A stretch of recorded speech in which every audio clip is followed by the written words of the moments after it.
Hamisu Breaker a yanzu ya fi kowa iya waƙar soyayya. Assalamu alaikum wa rahmatullahi ta'ala wa barakatuh. Ku danna mana subscribe sannan ku danna ƙararrawar sanarwa. Idan har bidiyon ya burge ku danna masa like sannan kuma ku ƙara da comment. Mun gode. Duba da yadda muka yi tun da muka shigo wannan shirin wato 2020 ba mu samu mawaƙi mai hazaƙar Hamisu Breaker ba, saboda shi ne wanda ya waƙoƙi masu daɗi wanda suke ratsa zuciyar masoya. Ta wannan hanyar ne muka gano cewa ba wanda ya kai Hamisu Breaker kokari a wannan shekarar. Hamisu Breaker dai ya sha gwagwarmaya sosai kafin ya samu karbuwa a wajen mutane, don akalla sai da ya kai shekara 9 kafin wasu su fara sauraron waƙarsa. Amma da ikon Allah gashi a shekarar 2020 waƙarsa ta baza ko'ina a faɗin Najeriya.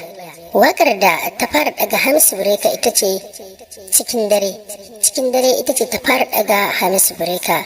Sannan sai waƙar shimfiɗar fuska su ne wanda suka fi zagaye duniya baki ɗaya. Sannan kuma ya fidda sabon album mai daɗin gaske mai suna Hasina.